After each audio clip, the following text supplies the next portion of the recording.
Alrighty, hello everybody, welcome back to Beyond No Reason 8v8's.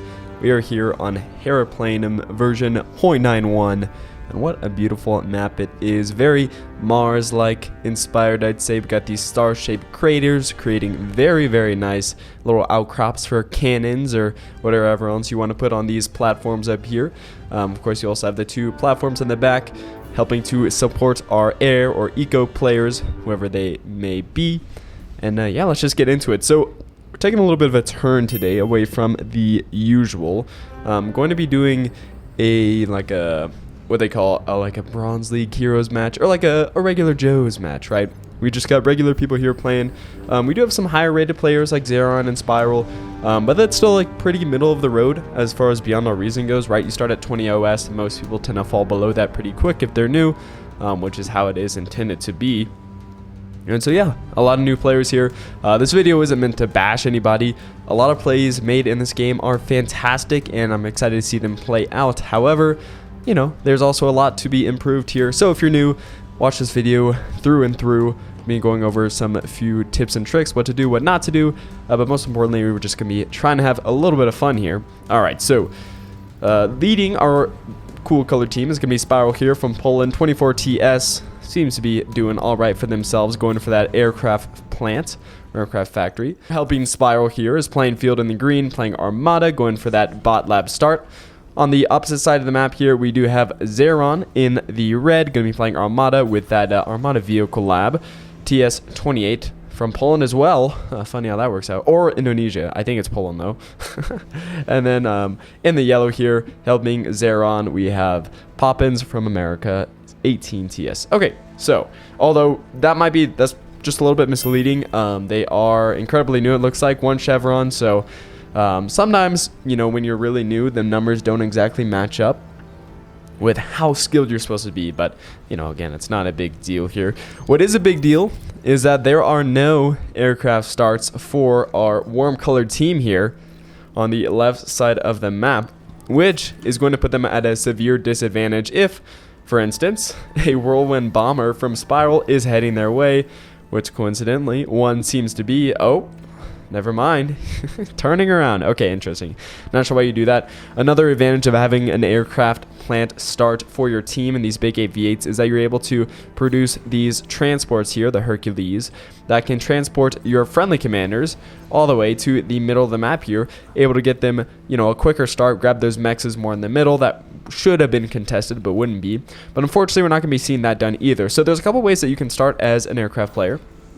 Okay, one, normally you want to start with the scout, but after that, it's either a bomber or the transports, right? Again, we already discussed the merits of the transport. With the bomber, you want to get them out to the enemy side, start bombing some wind farms, some mexes, maybe even some, you know, engineers if you can, or construction bots if you can find them away from, you know, anybody who can hit them like a commander. And yeah, they're just generally very annoying to deal with if the enemy doesn't start with their AA up. So we do have a bomber going out there finally, the one that had been laying around, but now it's kind of too late. I think what Spiral was planning to do is wait for those wind farms to build up, which means that you're able to get more bang for your buck with your bomber. It does take a couple of shots there from the Thistle, but bombers have a decent amount of HP compared to fighters, so they're able to take those shots. And yeah, I mean, the bomber's going to be working against the wind farms here. And of course, when these wind farms are built close, it means that they are, you know, going to be exploding together. A little bit of a chain detonation there. So yeah, both strats work. I'd say there's a lot of discourse in the community about, you know, should air transports be able to transport commanders to the front line, because it's more than just transporting commanders to the front line. You can go beyond the central line and right into somebody's base, dig in their starting lab, and that's just a player out of the game from the very beginning, which is always unfortunate. It puts the victim of that strategy very far behind, and it tends to decide the game if you have the ability to press up on your advantage, which is another thing that I'm going to be talking about a lot in this game, is when you have an advantage, how you're supposed to move up on it, because we're going to see like a lot of decent plays this game, but they don't amount to much. Because yes, they're not able to you know, use that eco advantage or that unit advantage that they have and to attack somebody here. So Buck Wyatt with that 1 TS score, going to be scaring away these grunts from Gringo Greg. Oh Lord, should I be saying that? I don't know, I'm not sure. Either way, Yeah, I see the grunts just running away from the incisors. Managed to miss the mechs and the wind turbine though. Does get one wind turbine. Is stopped by the shurikens. So Cortex air is very, very good. Probably the best air. Probably better than Armada air. Although again, at this TS level, I don't really think the faction matters too much, right? A lot of the units are pretty similar. You know, actually, the shuriken is probably the most one-sided advantage for Cortex that, you know, this game has. Very, very great unit. Can just insta-stun, you know, smaller units, and it can even stun some larger units if you have enough of them. So, very impactful. Able to stop those charges like they did with those grunts over there. Little commander v commander action. If you are new or you're returning, you haven't played for a while, commanders can no longer D-gun each other.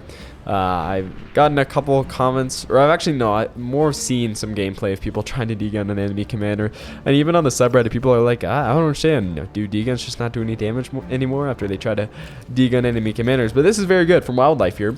So, gridding out this Grave Robber, the Stealthy Res, the Repair Bot, able to, again, res a bot, res an enemy unit.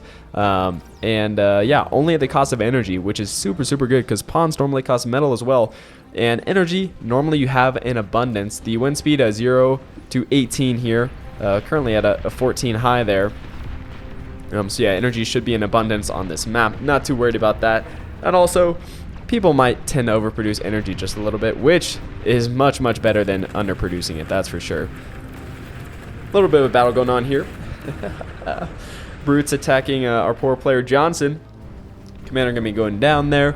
And yeah, of course, if you did have reclaim bots, which again newer players don't tend to make, but which are probably some of the most impactful units you can have in the early game, they could be resing this commander for the 1250 metal that it has, which is super, super impactful early on in the game. With that 1250 metal, you could rush a T2 lab, you could rush out a lot more T1 units, you could even go for a second T1 lab if that's your thing, or transition to vehicles if you're starting on bots. Speaking of bots versus vehicles, I used to do this for every map that I casted. I'd be like, you know, which one should you go as if you're a land-based player? And honestly, I think this map is very, very vehicles heavy. Of course, you do have some inclines here, like right here. You know, that's going to be a little bit of a drudgery, something like that. It's going to be a little bit difficult for vehicles to get up, but I think it's much, much more worth it to go vehicles on this map. It's just very flat. And there's not a ton of terrain that's stopping them from moving at full speed, right? So bots aren't really getting that mobility advantage that they have on rougher terrain. Artillery out here for Zeron. Very, very, very effective because when your enemy is producing Rocketeers, you can either produce more Rocketeers than them. You can rush them with shorter range bots like Pawns or Grunts because they are slower than those starting bots, or you can run artillery, which has a bigger range than them. Not sure why he's so pushed up here. I don't think he has the range or the vision that you can always tell. So some units, if you are new, you can look on the Shell Shocker and you can see that the range is 710, but the line of sight is only 364, which means that you're going to want to have spotter units out, you know, where you're trying to hit the enemy, or at least, at the very least, some sort of radar here that it'll give you like a pinpoint on the map.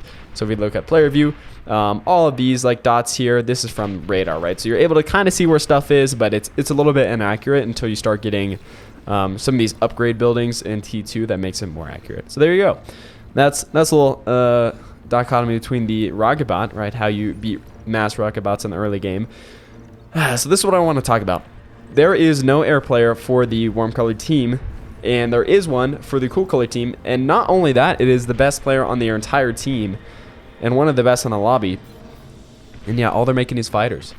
I mean, this guy doesn't for sure know that the enemy doesn't have fighters. Like, he doesn't have radar over here, he can't see, but nobody's seen any fighters. When they move shurikens out here, no fighters come to harass them, which is a common thing that players do, right? Shurikens are super, super easy targets for enemy fighters. They go down in one hit. And yeah, so nothing of the sort there. And yet, instead of making bombers or anything like that, just making more fighters, which is pretty unfortunate. And again, not the way that you really end up pressing that advantage. Some artillery trying to bomb out Plainfield's commander here there. If they notice, they don't care, although I don't think that they are noticing that. And yeah, so got some static defense up here, some Dragon's Teeth. Again, Dragon's Teeth not going to be good. Walls just generally aren't very good. Really only good in this scenario, either around your mexes or around your laser towers early on in the game. Otherwise, you're just wasting metal. But they can provide some defense, but not against artillery, right? Artillery just shoots right on over that, so a little bit unfortunate there. What are you going to do? Right? They're doing their best. Flavions. Yeah, I think I said that right.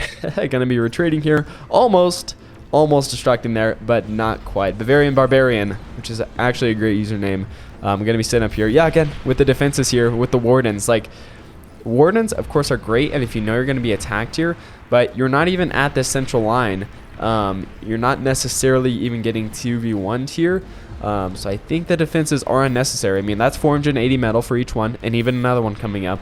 That is quite a lot of metal, almost 1,500 metal, which you could be putting towards a T2 plant, even some energy converters or anything like that. Even more units, right? I mean, Bavarian Barbarian hasn't got an army here. Starting to produce some Wolverines, but I mean, that's not gonna, hopefully not going to form the core of your army. Otherwise, you are probably just gonna get rushed, which again, like Plainfield, the rocket bots aren't it. They're really great at trading if your enemy doesn't have artillery, but since you're outranged by both whistle missile trucks and artillery, it's going to be rough for you. And if you do manage to get into range, those Januses are going to absolutely bomb the crap out of you. And we do see here, Januses, yeah. Okay, unfortunately, they target the same target. I'm not sure if that was a micro error or what, but there you go. We're moving on up north here. Pablo Cava and Poppins over here. Trying to take out Sirwell. Oh, and I'm not saying that. Almost got me. Some brutes. Yeah, microing down these rocket bots. Rocket bots not going to be great against brutes, but you know what is? Some Januses in the back here. And of course, those brutes had to push forward because of the gauntlet here. Again, gauntlet 1250 metal, or 1260, sorry. Yeah, 1250 metal. That's a lot of metal to put into something that's not going to be moving, and as if there are no units in here, it's worthless, right? That's metal that you could be using to tech up, produce more mobile units to press an advantage, or anything else, because all defensive units or all defensive structures barring long-range artillery it might give you an advantage if an enemy attacks into it, but it's never going to help you in the long term because you can't press an advantage if you don't have an army built up. But I think the gauntlets were actually a good strat there. This army was much bigger, and so was able to take down those brutes because the gauntlet was just poking them, because they either stay here and die, or they push forward and die even more. We do have a Fat Boy out here. Good lord. Where did that come from? Okay, so advanced vehicle complaint here from Sir. Is managed to go T2 12 minutes into the game. Yeah, you kind of a little bit late, but again, they are a frontline guy, so kind of expected there that it's going to be a little bit of a later T2. Still not seeing any T2 units down here in the south, and I'm sure, yeah, we do have the advanced bot lab here from Poppins, who is going T2. So if we look at the stats, which seem as more of an economy, it is going to be almost 20,000 more metal for the warm colored team, because Poppins, instead of going air like Spiral did, was able to just you know, go T2, have a bigger, better economy. And Spiral, again, you have all these fighters. He's the only guy with fighters on the map, so he has 37 fighters, and that's gonna be 2,700 metal. And for what, right? You're not able to press an advantage because you only have a few shurikens, like 7 or 8, 11. Okay, 11 shurikens and no bombers. Like, this Air Force is really just useless. Maybe for some light scouting, or, you know, maybe kind of like a fleet and being, like you're saying, oh yeah, I have this Air Force that I could use. So you're keeping the enemy on their toes. They have to make anti-air because they don't have fighters of their own.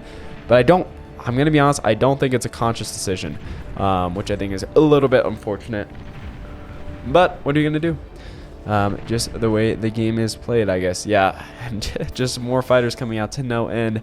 Thankfully, they do have a T2 unit, going to be going for those advanced metal extractors, expanding their economy, yada yada. In the center here, not a lot going on, and again, you wonder why that is. I mean, look how many laser towers are right here. How much metal's just been sunk into defense that's not able to press forward. They could press forward right now. Oh, okay. Well, there are Jaguars here. But, I mean, you could still go around, right? And it is a 2v1. And if you didn't put that metal in, imagine what else you'd be able to be doing. So, I think, in general, I understand, like, the idea. And to be fair, our player in pink, who also has a lewd name, does have an army here, right? And so does our salmon player as well, Mr. Greg. But they're not really able to use their army as well as they could have if they didn't, build up, these laser towers. But yeah, it's a very natural instinct, for RTS games. You want to have defense. You want to have that feel-safe that you can fall back to and say, hey, even if this push doesn't go well, even if I lose my army, which it looks like Greg is going to be losing their army, you still have this underlying defense. But, 14 minutes in the game, light laser towers aren't going to be worth a flip. And now that metal that you've put in there is quite useless. Same thing for this warden here. This warden has 4 kills all game. 400 metal, and it goes down. Incidentally, too, even some more stack defense from Foe. I said it right the first time. You know what? I'm just going to say Foe, or Foe. Nice little beholder here. You don't really see those that often.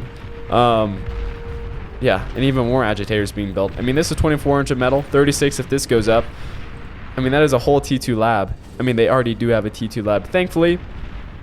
They don't even have all their T2 mexes either, although they are working on it. But yeah, just stuff like that, I think, is just the little things that could be done a little bit better. But honestly, everybody's playing a pretty good game. Definitely what you'd expect for this TS level, and that's always fun to see too. Construction vehicle kind of getting shot down there by the artillery, but enough construction turrets here going to be helping it up. And what can these guys see? Okay, Varian has no idea what's there. They might have at one point, but not anymore. But yeah, if you do have vision, obviously construction turrets, first target, very, very squishy. A lot of metal, 200 metal. So it's going to be half a warden for context that you're going to be able to take out in just a couple shots. And then they don't have any kind of reclaim or repair ability or construction ability. Very nice. A little bit of a bull force built up here for Mr. Coops. Or not certainly Mr. Also some Mausers as well, and then some anti-air flak vehicles. Anti-air, again, is really funny. I guess they believe that there has to be an air player on the other side of this map, and it's just not the case. How many fighters now? How many fighters, Mr. Computer? 3,400 metal worth of fighters. Not a single bomber in sight. At this point, I think some scouting, you can at least start some scouting, right? Another important part of airplay, regardless of whether there's another air player on the other side of the map or not, is to scout, right? Because you're able to see how many planes the other person has, or if there aren't any planes, you're able to see other people's bases, army composition, stuff like that. Shuriken's going to be flying out here, stunning some of these thugs and rocket bots. Warden getting some good damage in there, right? I don't think this is bad anymore. I think Bavarian actually was smarter than me. They were 2v1 here. They've been able to hold out, not for long now. The Sheldons are out for Foe, and yeah, the T2 units aren't really coming in here. We do have a Wolverine here, but nothing really great to speak of. Tsar trying to be built, but Bavarian just doesn't have the eco for that, unfortunately. Do they even have any T2 mexes? Yeah, no T2 mexes. I think that's really, really simple fix, right? T2 mexes should have been a priority before T2 units, right? I don't even know if they have a T2 constructor unit. It doesn't even look like it. So yeah, first thing when you make a T2 plant is get those T2 mexes out. Gonna be super, super useful here. Mammoth walking very slowly all the way over to Mr. Sir. If you didn't know, heavy transports can pick up mammoths. One of the best ways to actually transport a mammoth is with those transports. Well, the only way, but much, much better than letting them walk all the way over here, which would have been nice if you had an air player, but you don't have an air player. And that should have been Poppins. They did decide to go eco instead, and it seems to be working out for them. Looking at stats again, we now have 270,000 metal produced for the warm color team, 215,000 for the cool color team. Doesn't seem like that much of a difference, but it really, really is. And you can see it on the battlefield too, right? As you're, nice push here with the bulls. As you produce more, as you get a bigger economy, you make more units, you're able to push farther, get a bigger economy, hurt your opponents, yada, yada. Again, I think the vehicles are a good strat. They're not going to lose too much speed on this incline here. Rockets falling on them, but again, they're living through. Mausers, taking those rocket shots. But again, so this is a great advantage that Coops is giving to his team here. Busting right through the center here, onto somebody else's base, onto Greg's base, it looks like they are gunning for. And it's just right for the taking. Nothing stopping them. A couple arbiters, but that is not going to do anything against some tanks, which I think it is good that they are targeting the artillery. There they go. Commander going down for Greg. T2 Plank going down. And that's just going to be the rest of the army. Or the rest of the base. Apologies. And so what does the Cool Color team do with this advantage that they have now taken for themselves? Okay, the planes kind of moving forward. But again, nothing to support those planes. No bombers to help bomb. There's nobody else on this lane pushing forward. Wildlife completely invested into defense. This is like the double guard lasers, like please, trying to go for some eco here, even though they are a frontline player. Sir trying to hold the front line there, and our purple player here not also just producing a couple of Mousers, nothing to push with. So even though this push was very, very well done, even tickling the gantry there a little bit, not able to do anything. Did take out that Apocalypse too, which would have been nasty. That is the nuke launcher. But yeah, one guy's base completely taken out, another guy's base hampered, and nothing to show for it for the Cool Color team. No battlefield presence. Looks like they're even going out again. Some more bulls, some more Mausers, some more anti-air guns, even though, again, no air to speak of. Although if there was air, that's a really, really smart move, and it's always my pet peeve when guys move out without anti-air. If they don't have the air player. Alright, so Zaro here for Barbarian. Would have been nice to get that hit. But yeah, Zar not able to. Oh, they got it. They got it. The Zar goes down. That was so worth it. Okay, we finally have 3 Hailstorm Bombers for Spiral. After 20 minutes, this is the first bomber they produced after the initial one. Almost got the commander there, which would have been really, really nice. Didn't quite make it. Was taken out early on. And there you go. That's all they have to show for it.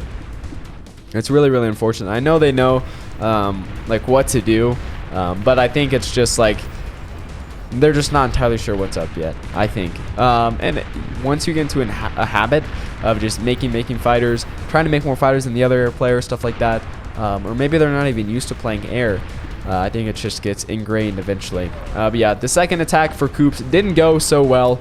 Sheldons here were harassing, and then they got caught by some Shivas out for our pink player,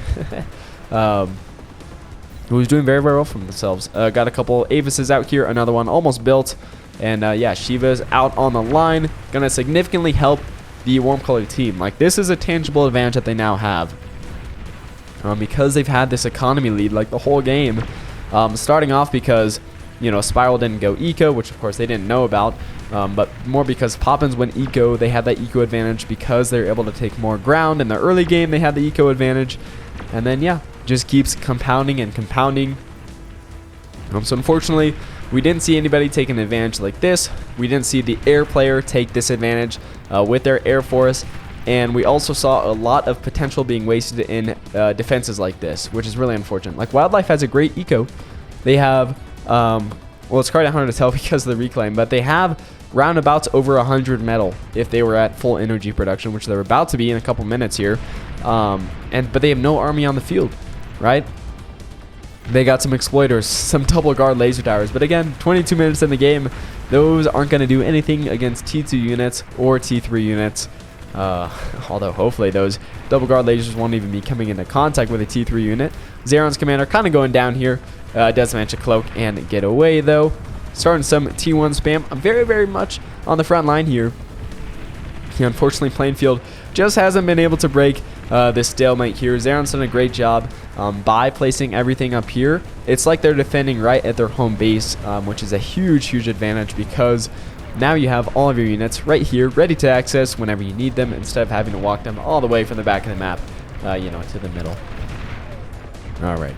Got a nice purple armor here, full of sprinters and some brutes.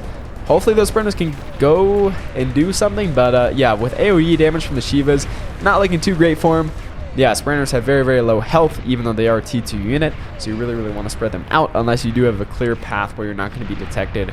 And I just don't think that Mr. Buck here had the vision for that. Yeah, they don't got no radar. Unfortunate. Yeah, that's another big thing. Radar is super, super important, and at the moment, don't really see any T2 radar towers. Like up here, well, I guess he's lost this plateau, or they've lost the plateau, but up here, nice T2 radar tower would be awesome. Although the jammer here is very nice, and I'm not sure. I hate that I'm not able to get the range on this. It is pretty short for the T1 jammers, though. That I am sure. All right. Again, Agitator sitting here, 1,300 metal, 7 kills the whole game. And you know, what does that have to show for itself, right? That could have been put into something much, much more useful. An aircraft plane out here for Mr. Buck. I'm not sure what that's about. I don't really see any air units for them. They might have bit the dust, as they say. Some bombers over here for Spiral going to be going, oh my goodness, for the west, and they're actually able to make a clean break of it. Going straight for pop in space. Okay, unfortunately, oh no, dropping their first bomb load on energy converters there. And then they get targeted out by these SAMs.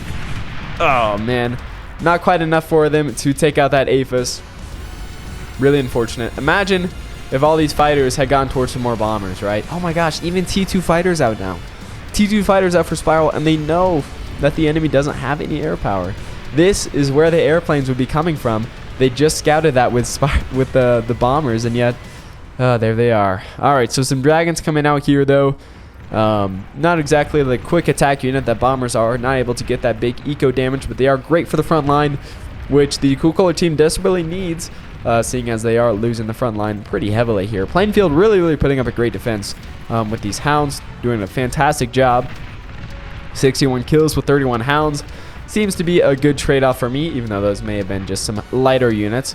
Yeah, you definitely want some... This is where defenses would be great. Some AoE defenses or some fast attack defenses for these little ticks will be hugely useful instead of wasting your hound shots on them. Unfortunately, just one Dragon's Claw up here for him, and not sure why the hounds are being microed over here. Definitely needed to attack these Sheldons as you're currently getting bombed out there. And yeah.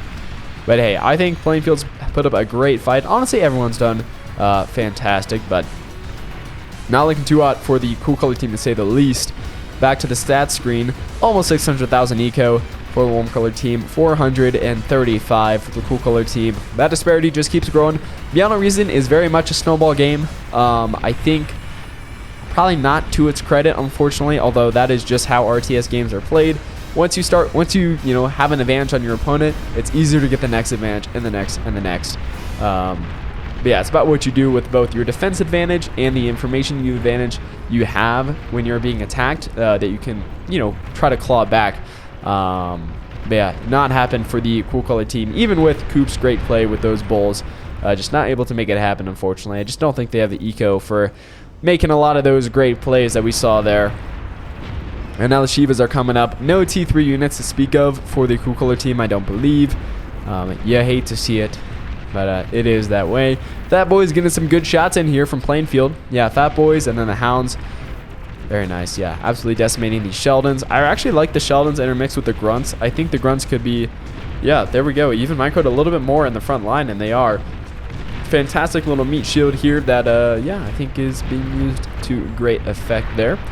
Shivas, the siege mechs that they are, just walking through this. Yeah, look how many light laser towers. Exactly. It's 33? Just there. 30. Okay, 33 for them and Sir. Okay. I was like, that's insane. So, a ton of laser towers that could have been used for literally anything else to try to defend. I mean, these could have been used to even start on a T3 gantry, right? If you're really feeling like, going up with those big armies, but no, not happening. Not today. Wildlife. They live in the wild life. You know what? They're doing what they want to. Yeah, these definitely were a waste. It's true. By the time they became useful and got any kills, the game was already over. Like 7 kills for this pit bull, and they were so inconsequential it didn't even rank up. Like that's 700 metal just lying there.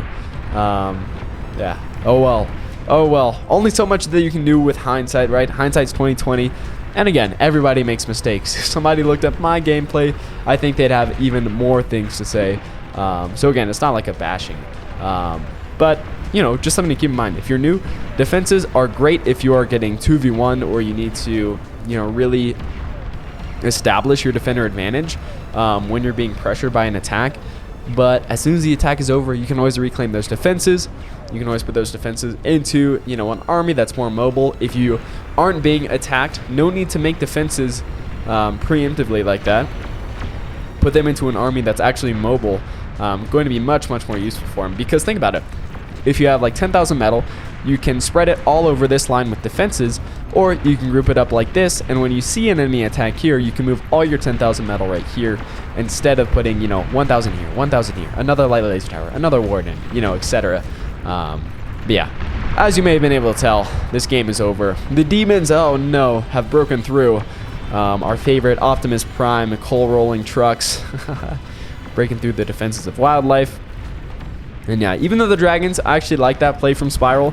Again, putting the tangible air advantage you have into great use.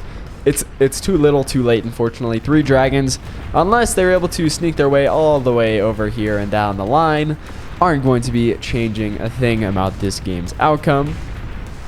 So I won't hide it. We only got a few minutes left here, and this game is baby boppity over. But hey, I really enjoyed this match. Actually, it's always fun to look at you know, what people could be doing better. I hope this was useful. If you are new or returning, thank you to the map creator, by the way. This is our newest official map, Heraplanum. I don't even think I mentioned that, but it's a gorgeous map. I think it is one of my favorite of the flatter maps so far. I mean, I've only seen this replay and played a couple games against bots, but I think it just looks gorgeous. It plays really well. It leads to natural like focal points here, like in the south that we looked a lot at, even in the north too. Ooh, sorry there. And yeah, I think the center leads to a very, very nice Thunderdome too. In most games, it didn't really happen in this game so much, but I think that's more because of the, you know, the newer players that we had here. Interesting incisor spam. You don't really see that unit spam that often, but I guess it's working. You know, the game is won, so I guess you can be a little goofy, as long as you aren't the kind of guy that just, like, you know, waits around when you know the game's already won. A little gremlin out here from Pablo. I don't think we've really seen Pablo all game. I haven't focused too much in the north, I guess. Yeah, they've been doing their own stuff. It's been good. Even the long range artillery, I think I just saw popping out there for the warm colored team. Little fun things that you manage to do when the game has been won. But yeah, leave any tips or tricks that you guys find in the comments below. Hope you guys did enjoy, and honestly, I don't think we need to look at the stat screen that much. Yeah. See you guys later. Hope you guys did enjoy. Have a great day. Adios.